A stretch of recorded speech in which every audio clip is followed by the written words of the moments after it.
to begin this, say just one or two things about us before I sort of lead into this.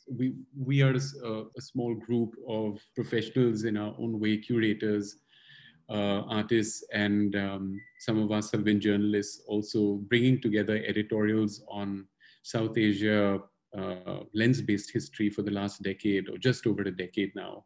We've been trying to have conversations with people, of course, associated with histories of the broader diasporic sort of community of South Asia as well for many, many years. In our most recent issue that has Riason at the very heart of it, and the work from the Drum collection, the Drum magazine, is part of a larger series called Passages, a Subcontinental Imaginary, where we have artists, documenters, writers from all quarters of the world. One of the key sort of facets that we were hoping to bring to light was, of course, questions of transnationality, questions of migratory histories, well, migration and histories, I should say.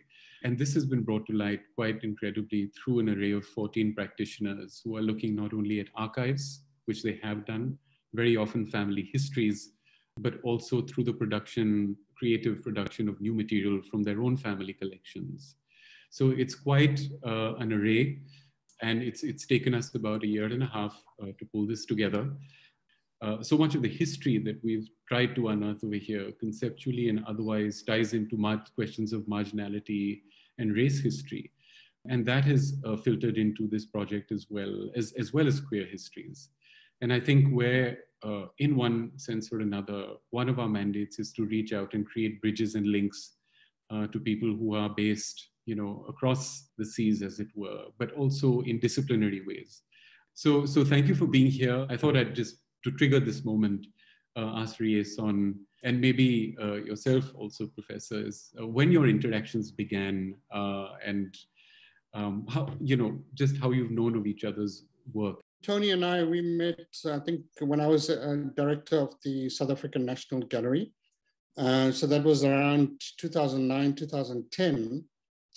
And it was precisely around the time that, just a little 1 or 2 years before that, the book came out, The Indian in Drum. And I think Tony, either I gave Tony a copy or he bought himself a copy. And that was the first project, I think, that Tony encountered that I had possibly done. And, that was about 12 years ago, so that we know each other now. I met Riason when he was the director. And I had actually, he gave me a copy of the book because we were talking about, at the time, the occasion of the meeting, was I had the idea of, along with an artist, Haitian American artist, Edward Duval Carrier, of doing a show on Haitian art in South Africa. Haiti as the first colony to free itself of French colonialism and of racial slavery. And then South Africa as a space that had just freed itself from apartheid and colonialism, at least juridically, if not socially and politically and economically. Jamaica and South Africa, there are also a lot of things in common in terms of the peoples that have settled there. South Africa and Jamaica, has lots of indentured laborers because of the sugarcane route. From the books I've read in Naipaul and some of the descriptions, I think there is some aspects in common, especially in terms of migration history between Jamaica and South Africa. My project, The Indian in Drum, I had heard all these stories from my parents who grew up during apartheid. I'd never seen any kind of visual representation of the lives that they had talked about. And so I began by visiting family and looking at photographs in in the photo albums. And I was in Johannesburg at the time, so I went to Durban, and but a lot of those photographs were lost. You know, my grandfather was a football player, was very involved in managing football clubs. My dad and his brothers came out of the market, which was a notorious place in Durban for gangs and football clubs and street fighters. And, you know, I spent many of my years after school in the market, because I went to St. Anthony's School, Catholic school, for like the first 5 years, which was in the city. And afterwards, I would spend my hours at the market before going home with my dad. And we lived in the township of Chatsworth, about 30 kilometers away from the city. But my dad and his brothers would always recount these stories of football matches and street fights and gangs. And I was also encouraged to be quite tough, you know, and I was taught how to fight. You know, if I'm in a fight with others, how I should protect myself, etc. So, you know, when I went to university, we were only 4 Black students in that class of 40. So we were like the first generations of art students that were allowed into university at that time, especially art schools. And most of my white fellow students had very outdated ideas of Indian, you know, like arranged marriages and the caste and all kinds of things, which come from and are associated with colonial India, but was not part of my existence of growing up. And I talk as a 5th generation South African of Indian origin, you know. So through my work, through my paintings, and then, you know, that was my undergrad. And then later with my master's, I wanted to show a different existence, one that I was more familiar with and one that I'd heard about. And quite accidentally, I stumbled upon the drum archive at the Wits University Library.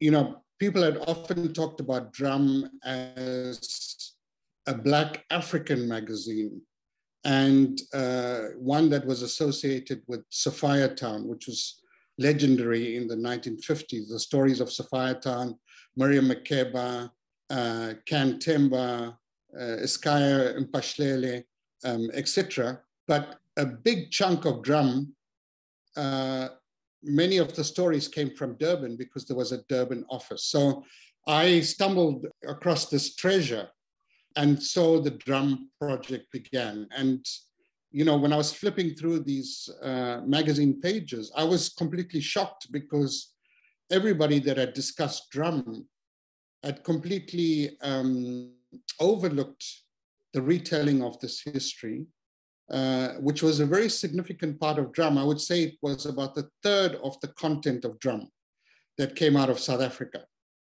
And so much so that drum had an office in Durban with the likes of G.R. Naidoo and Ranjit Kelly. I mean, I would just say, if you don't mind, I think what Rice, as I was reading the interview that was done, rereading it yesterday, and also, you know, thinking about South Africa and thinking about it as a British colony, not a Dutch colony, but a British colony in the 19th century onwards. What struck me was that the migratory patterns that were part of the British Empire. So that Rice is right. There is a substantial Indian population in the Caribbean, Jamaica, but Guyana and Trinidad in particular, where it is the population is almost 50-50 Afro and 50 of Indian ancestry. And that population, you know, comes because we're all part of the British Empire, comes because the British control India as a colonial, you know, as a colonial power. And then after the emancipation process of slaves in the 1830s, 1838 to be precise, there is a need for, many of the African slaves just leave the plantation. They're not going to continue to work at the site of their oppression. And so was a deep need for labor. And the British developed this indenture system, which I'm sure you are aware of. And that means it's the very same process that carried the Indian population to South Africa, into Natal and Durban. And that process carried people into Jamaica, Trinidad, and into Guyana. So I think that one of the kind of understudied areas is in migratory histories in the 19th century are the ways in which we have not yet grasped how the Indian diaspora travels throughout the New World and also travels into South Africa. And that when you're thinking about that kind of migratory practice, what you're looking at is a kind of the pathways, if you wish, of travel and of colonialism, and then how of a colonial empire, and how all of that intersects and creates different histories of diaspora right across the globe. So I would say that. And then my other point I would want to just say about what Riason is saying is that to me it is also very interesting that Riason begins by talking about himself and the kids who go to school as Black, because that is a political naming of self, which I think it becomes very important. It is, and as he said it, I am thinking of a specific moment in the 1970s, the late 1970s, in United Kingdom, where I was then living, and where we, people from India, from Pakistan, and so on, and the Caribbean and Africa, where we all considered ourselves Black. There was no differentiation, and that was a political moment. In other words, it was a political naming. By the time you got to the 1980s and multiculturalism and neoliberalism and so on, then we kind of disaggregated ourselves. So we became Afro-Caribbean, African. If you're African, you're a Kenyan or whatever, Ugandan or whatever. And then, you were Indian or you're from Bangladesh or so on. I mean, or from Sri Lanka. I mean, there was a kind of disaggregation into various nationalities. I mean, if I can just expand on that, also this idea of Black, under apartheid, it was European and non-European. And, then it was non-European. Black was a more affirmative term for non-European. And Black then included included the racial categories of African, Indian, and mixed or colored, and so Black was a collective positive term instead of non-European or non-white, which was negative of European, So, and like growing up under apartheid, we definitely identified as Black. There was no doubt about that. We definitely had this kind of identity that we were fighting against a white government, and it was a collective identity that started historically in South Africa from about 1952, when there was the Defiance campaign, and for the first time, the Natal Indian Congress and the Indian Congresses and the African National Congress, side by side, challenged the apartheid laws. So this kind of collective identity started from about 1952.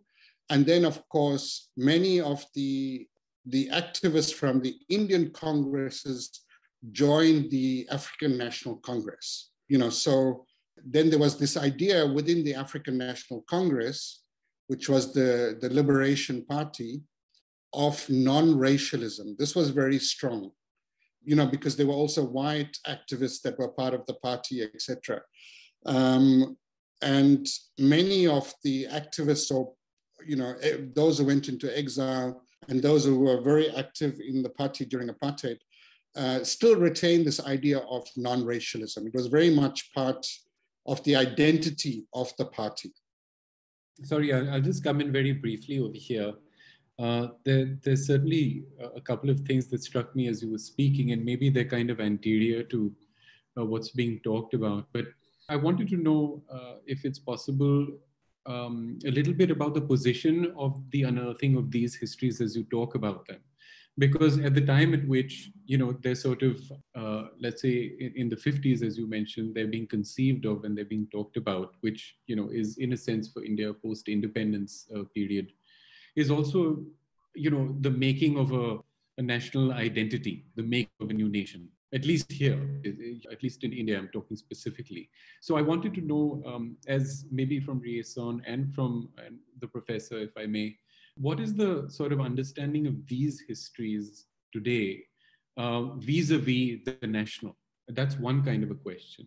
The other is, in terms of representation, what I find fascinating, the thing that struck me was, as we were looking at the work of the Drum Archive, there's this huge sort of sense of self-representation and the making of a community history. Of course, this is something, Riason, I understand you would have brought together specifically for the purposes of your project and your book and so on and so forth. But in any case, there seems to be a very comprehensive drive at creating that history even at that time. I mean, my thinking at the time was very much that I wanted to understand my own history, and I wanted to understand my family's history, because I think there were lots of questions that were unanswered. At this time, my parents, didn't know where exactly they were from in India. I'd heard stories from my grandparents of them going to India and visiting relatives there, but my parents never traveled to India, so that link was lost. But it was important for me to understand who I was and where I was coming from and what my history was. And in a sense, this started with my paintings, but this was more a kind of in the moment of paintings of where I grew up in Chatsworth, etc., but not looking back further back. The drum project then, starts to look deeper into the history, into this generation of my parents, whose histories were marginalized because of apartheid. So these histories, they were not seen as human. So these histories were not considered important, right? Not just them, but I mean, lots of other people from that same generation. So for me, telling that story was very much for me homage to this generation that did not see images of themselves represented in the kind of broader national history. They were kind of not considered good enough for that history to be reviewed and to be portrayed on an equal footing with white history. And here I'm talking about all Black histories of the time. So I saw my role as, playing a small part in recovering this part of the history because I was familiar with it through my own family. And I also thought it was important that someone like myself does it rather than some foreign researcher coming from the US or from Europe with the funding to kind of research the history that I'm part of and telling me about my own history. So this was an important part for me because I heard these stories firsthand. I, in a way, almost lived these stories because I was at the football grounds. I knew the characters in the documentary. So it's a kind of almost, I wasn't there at the time, but I have a direct connection to that history and to the these relationships. Yeah, I think that one of the things, and Riason has described it well, this own particular journey, is that the colonial project also has as part of its overall ambition the erasure of histories. There's a certain violence to the population that the colonial project, all colonial projects engage in, which is to erase and to evacuate the history of the colonized.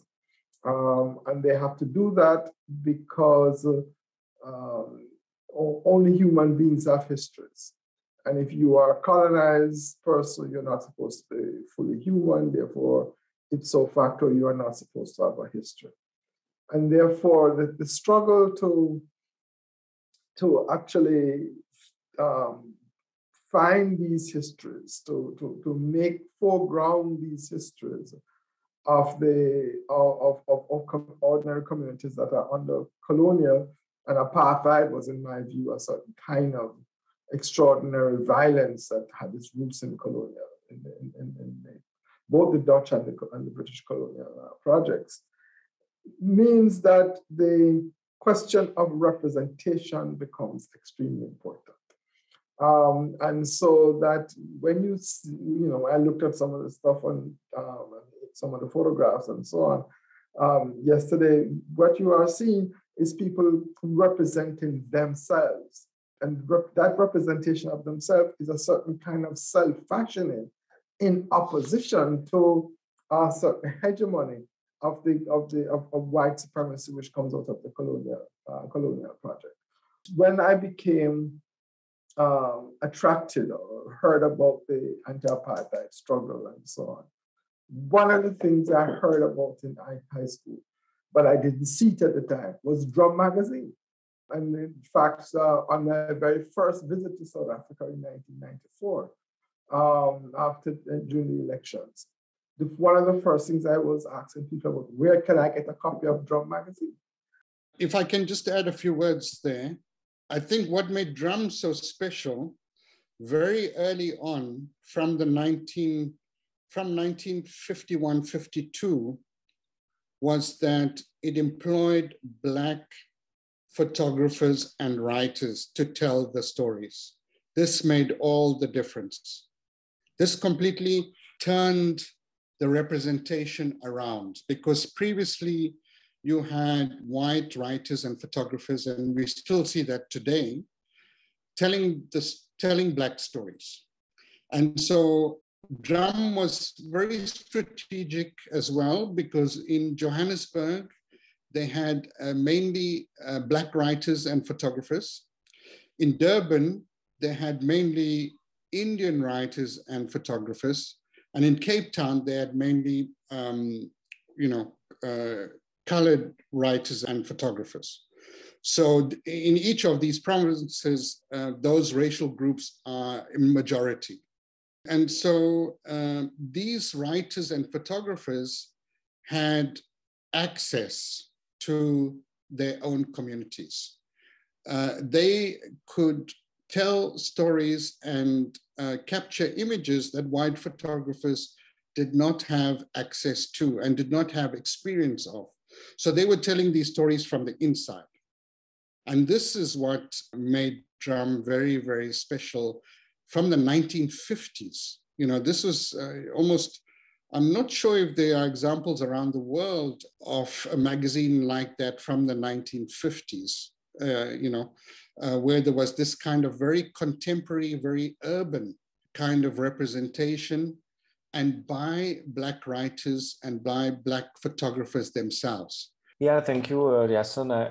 I was just wondering, about also your experience of presenting this work, like in South Africa. You've spoken about it, but also in different parts of the world, maybe. And who do you think can be the audience for this project, and what purpose can it, fulfill then? Because as you explained, like there's a kind of affirmative, identification of yourself and of your childhood to this archive. But there's also a dimension which is the one of a counter history, like countering cliches and stereotypes that the apartheid state had built, for about the Indian community in South Africa. Now, I think like for us, what was interesting was to bring this work here from the perspective also of home, in the sense, and seeing a diaspora that is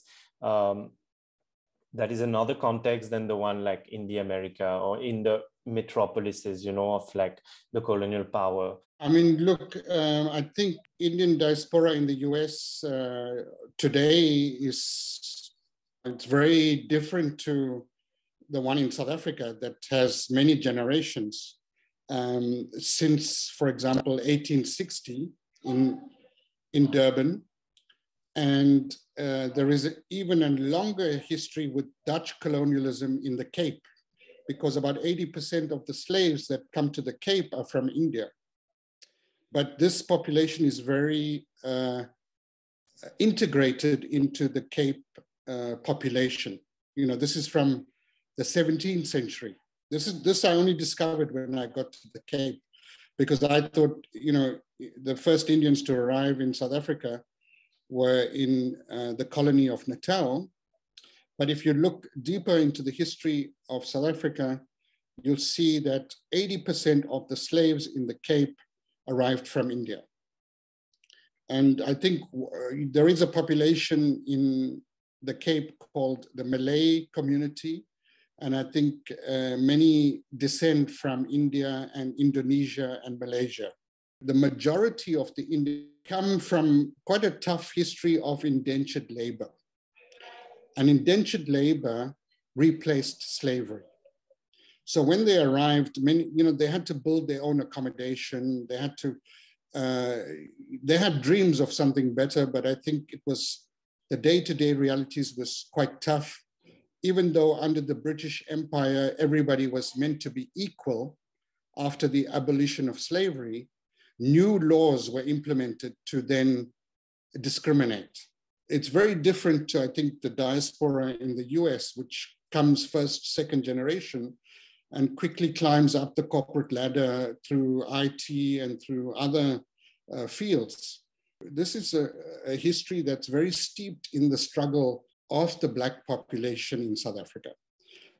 You have Gandhi, who came to South Africa, but he was brought over by some of the merchant community, which was mainly a Gujarati community, which was in the minority, that paid their own way to come over as traders. So the indentured came over on indentured contracts, but there was a small percentage of Gujarati traders that paid their own passage on the ships and started businesses. And even though the numbers were very small, people then associated Indians as traders and shopkeepers, etc. Really insightful to listen to both of you and sort of look at this archive as sort of counter histories and histories that we don't really even know about, because of course we've in history books, we always learned about Gandhi going to South Africa and sort of it ends there, we don't really hear about the response there of the Indian community. I was really sort of wanting to pick up from this comparison of the Indian population in the US being the second generation population that moves in, and they move on the backs of the civil rights movement, after which the country opens up, and then they immigrate and then essentially position themselves above Black people and want to be closer to the whites in the corporate and the educational and societal ladders. And so this solidarity of self-identification as this collective Black identity in South Africa is quite particular, because there's almost a distancing from the Black community of the Indians that moved. Right now in the discussion has sort of moved further of looking at caste within the diaspora. And there are these solidarities that actually existed within the Black, like the Black Dalit solidarity. So W.E.B. Du Bois was writing letters to Ambedkar. It goes as far as that. And then even now there is a lot of Black Dalit solidarity that we're seeing in the US a lot. And it's a shared solidarity of oppression. And here we're seeing a shared solidarity of oppression because of, you know, the indentured labor and that. So I just wanted to know, because the discussion has emerged now in the US about how most of the histories of Indians there has been told through an upper caste lens. And here in South Africa, the nature of the migration was so different. Has that been something that that has opened up? Because the nature of solidarity is so different in both these places. I was not aware of caste growing up. I encountered it, I think, when I went to university, and my white fellow students had this impression of what Indians were. So I think with the majority of Indians being indentured laborers, you know, there wasn't so much an issue of caste. Although I will say that amongst the Gujarati community, which came as traders, not because there were also, I think, Gujaratis that were indentured laborers, but the Gujarati community that came as traders, so this is already like a class thing, you know, this is already a class division. What I know from friends who are Gujaratis, etc., is that they tended to also marry within their own caste, etc. But this was not my experience growing up in the markets and growing up in the townships. You know, for example, I grew up in Chatsworth, which was the biggest Indian township in the country.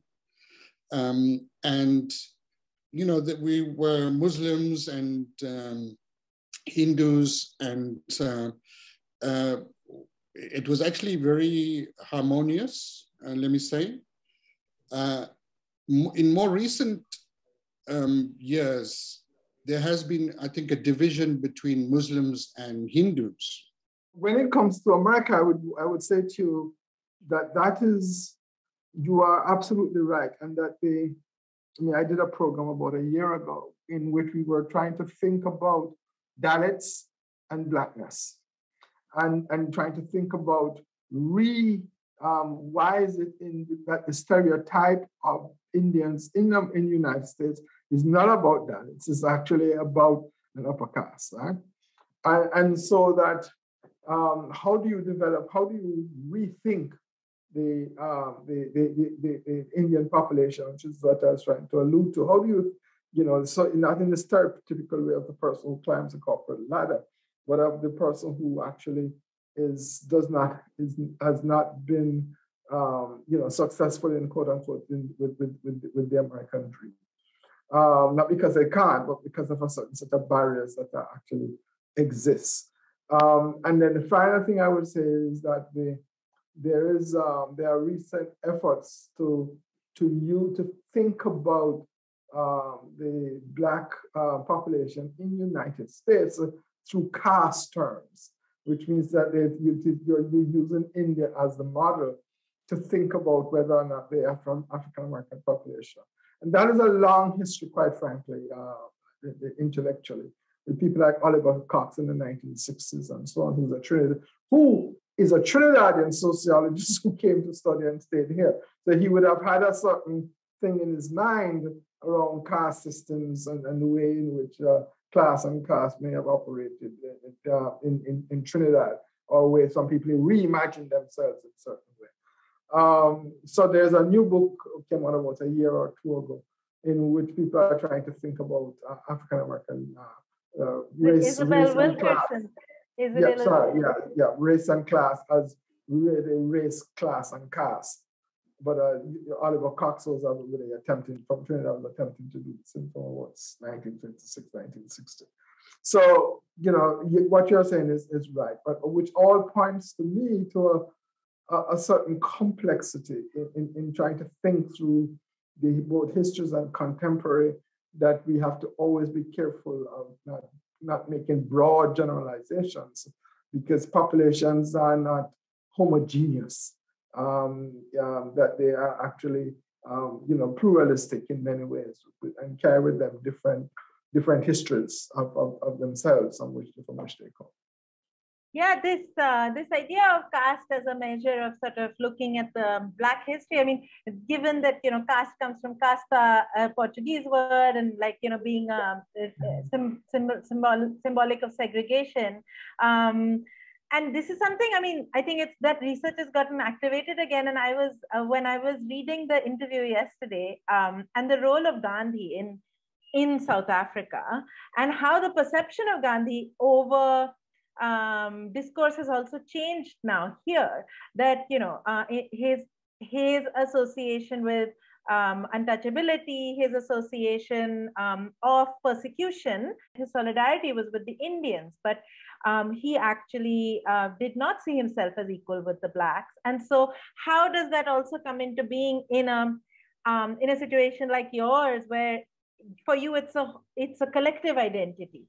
Because we also see that in places like Ghana, university actually took down Gandhi's statue as it's like, give us a statue of Ambedkar, don't give us a statue of Gandhi, because they're coming to terms with this history that Gandhi did have a problematic stance. But for someone like you that was looking at, the word Black as a self-affirmative collective identity, how do you see him?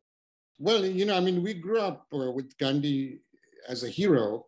And in fact, I grew up, in this market kind of atmosphere. And I only changed my ideas about violence when I saw this movie, Gandhi. I came across some of the writings and discrimination that people are referring to. And but I think at the same time, and of course it was discriminatory, definitely. But this was when Gandhi also first arrived in South Africa. And I think I speak about that in the interview. And his allegiance was, on the one hand, trying to win over the English. He kind of assisted in the Anglo-Boer War, as an ambulance stretcher bearer, etc., trying to win the favor of the English and trying to show the English that Indians were good enough, let's say,